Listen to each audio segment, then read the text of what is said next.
Pelo sinal da Santa Cruz, livra-nos Deus, nosso Senhor, dos nossos inimigos. No Pai, do Filho e do Espírito Santo.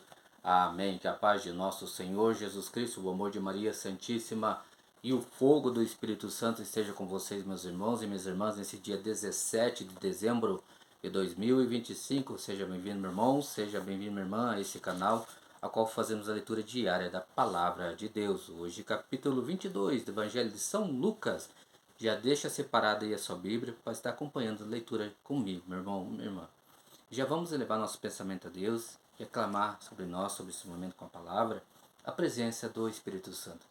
Vinde, Espírito Santo, e enchei os corações dos vossos fiéis, e acendei neles o fogo do vosso amor. Enviai o vosso Espírito, e tudo será criado, e renovareis a face da terra. Oremos, ó Deus, que instruísse os corações dos vossos fiéis com a luz do Espírito Santo. Fazer que apreciemos retamente todas as coisas, segundo o mesmo Espírito, e gozemos sempre da sua consolação, por Cristo Senhor nosso. Amém. Evangelho de São Lucas, capítulo 22. Paixão e ressurreição de Jesus. Aproximava-se a festa dos pães sem fermento, chamada Páscoa. Os príncipes dos sacerdotes e os escribas buscavam um meio de matar Jesus, mas temiam o povo. Entretanto, Satanás entrou em Judas, que tinha por sobrenome Iscariotes, um dos 12. Judas foi procurar os príncipes dos sacerdotes e os oficiais, para se entender com eles sobre o modo de lhe entregar. Eles se alegraram com isso e concordaram em lhe dar dinheiro. Também ele se obrigou e buscava ocasião oportuna para o trair, sem que a multidão o soubesse. Raiou os dias dos pães sem fermento, em que se devia imolar a Páscoa. Jesus enviou Pedro e João, dizendo: Ide e preparai-nos a ceia da Páscoa. Perguntaram-lhe eles: Onde queres que o preparemos?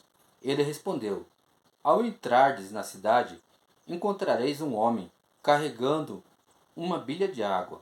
Seguiu até a casa em que ele entrar. E direis ao dono da casa: O mestre pergunta-te: Onde está a sala que comerei a Páscoa com os meus discípulos? Ele vos mostrará no andar superior uma grande sala mobiliada, e ali fazeis os preparativos. Foram, pois, e acharam tudo como Jesus lhes dissera, e prepararam a Páscoa. Chegada que foi a hora, Jesus pôs-se à mesa, e com ele os apóstolos. Disse-lhes: Tenho desejado ardentemente comer convosco esta Páscoa, antes de sofrer, pois vos digo, não tornarei a comê-la até que ela se cumpra no reino de Deus.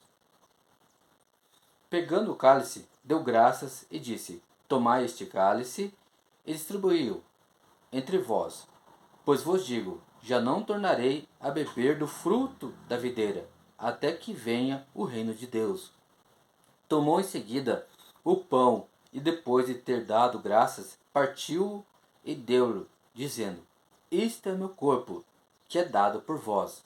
Fazei isto em memória de mim. Do mesmo modo, tomou também o cálice, depois de cear, dizendo: Este cálice é a nova aliança em meu sangue, que é derramado por vós. Entretanto, eis que a mão de quem me trai está na mesa comigo. O Filho do Homem vai, segundo o que está determinado, mas ai daquele homem por quem ele é traído. Perguntavam então os discípulos entre si: Quem deles seria o que tal haveria de fazer? Quem deles seria tal haveria de fazer? Surgiu também entre eles uma discussão: qual deles seria o maior? E Jesus disse-lhes: O rei dos pagãos dominam como senhores, e os que exercem sobre eles autoridade chama-se benfeitores. Que não seja assim entre vós, mas que entre vós é o maior, torne-se como o último, e o que o governar seja como servo. Pois qual é o maior? O que está sentado à mesa ou que serve? Não é aquele que está sentado à mesa. todavia eu estou no meio de vós, como aquele que serve, e vós tendes permanecido comigo nas minhas provações. Eu, pois, disponho do reino ao vosso favor, assim como meu Pai o dispôs ao meu favor, para que comais e bebais à minha mesa, no meu reino, e vos senteis em tronos para julgar as 12 tribos de Israel. Simão, Simão, eis que Satanás vos reclamou para vos peneirar como trigo, mas eu roguei por ti, para que a tua confiança não desfaleça, e tu, por tua vez, confirma os teus irmãos. Pedro disse-lhes: Senhor, estou pronto a ir contigo tanto para a prisão como para a morte. Jesus respondeu-lhe: Digo-te, Pedro, não cantará hoje o galo, até que 3 vezes haja negado que me conheces. Depois ajuntou: Quando vos mandei sem bolsa, sem mochila e sem calçado, faltou-vos porventura alguma coisa? Eles responderam: Nada. Mas agora, disse-lhes ele: Aquele que tem uma bolsa, tome-a. Aquele que tem uma mochila, tome-a. Igualmente, e aquele que não tiver uma espada, venda sua capa para comprar uma. Pois vos digo, é necessário que se cumpra em mim ainda este oráculo. E foi contado entre os malfeitores. Com efeito, aquilo que me diz respeito está próximo de se cumprir. Eles replicaram: Senhor, eis aqui 2 espadas. Basta, respondeu ele. Conforme o seu costume, Jesus saiu dali e dirigiu-se para o Monte das Oliveiras, seguido dos seus discípulos. Ao chegar àquele lugar, disse-lhes: Orai para que não caiais em tentação. Depois se afastou deles, à distância de um tiro de pedra, e, ajoelhando-se, orava: Pai, se é de teu agrado, afasta de mim este cálice. Não seja, não se faça, todavia, a minha vontade, mas sim a tua. Apareceu-lhe então um anjo do Senhor para o confortá-lo. Ele entrou em agonia e orava ainda com mais instância, e seu suor tornou-se como gotas de sangue a escorrer pela terra. Depois de ter rezado, levantou-se, foi ter com os discípulos e achou-os adormecidos de tristeza. Disse-lhes: Por que dormis? Levantai-vos, orai, para que não cairdes em tentação. Ele ainda falava quando apareceu uma multidão de gente, e à testa deles viu um dos 12, que se chamava Judas. Achegou-se de Jesus para o beijar. Jesus perguntou-lhe: Judas, com um beijo traz o filho do homem? Os que estavam ao redor dele, vendo que ia acontecer, perguntaram: Senhor, devemos atacá-los à espada? E um deles feriu o servo do príncipe dos sacerdotes, decepando-lhes a orelha direita. Mas Jesus interveio: Deixai, basta. Tocando na orelha daquele homem, curou-o.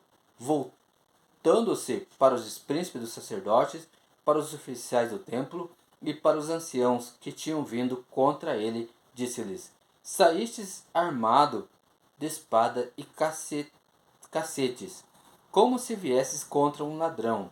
Entretanto, eu estava todos os dias convosco no templo, e não estendeis a mão contra mim. Mas esta é a vossa hora, e do poder das trevas. Prenderam-no, então, e conduziram-no à casa do príncipe dos sacerdotes. Pedro seguia-o de longe. Acenderam um fogo no meio do pátio e sentaram-se em redor. Pedro veio sentar-se com eles. Uma criada percebeu-o sentado junto ao fogo. Encarou-o de perto e disse: Também este homem estava com ele. Mas ele negou. Mulher, não o conheço. Pouco depois viu o outro e disse-lhe: Também tu és um deles. Pedro respondeu: Não, eu não sou. Passada quase 1 hora, afirmava um outro: Certamente também este homem estava com ele, pois também é galileu. Mas Pedro disse: Meu amigo, não sei o que queres dizer. E no mesmo instante, quando ainda falava, cantou o galo.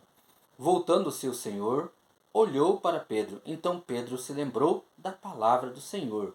Hoje, antes que o galo cante, tu me negarás 3 vezes. Saiu dali e chorou amargamente. Entretanto, os homens que guardavam Jesus escarneciam dele e davam-lhe bofetadas, cobriam-lhe o rosto e diziam: Adivinha quem te bateu? E injuriavam-no ainda de outros modos. Ao amanhecer, reuniram-se os anciãos do povo, os príncipes dos sacerdotes e os escribas, e mandaram trazer Jesus ao seu conselho. Perguntaram-lhe: Dize-nos se és o Cristo? Respondeu-lhes ele: Se eu vou-lo disser, não me acreditareis. E se vos disser qualquer pergunta, não me respondereis. Mas doravante, o Filho do Homem está sentado à direita do poder de Deus. Então perguntaram todos: Logo tu és o Filho de Deus? Respondeu: Sim, eu sou. Eles então exclamaram: Temos nós ainda necessidade de testemunho? Nós mesmos o ouvimos de sua boca.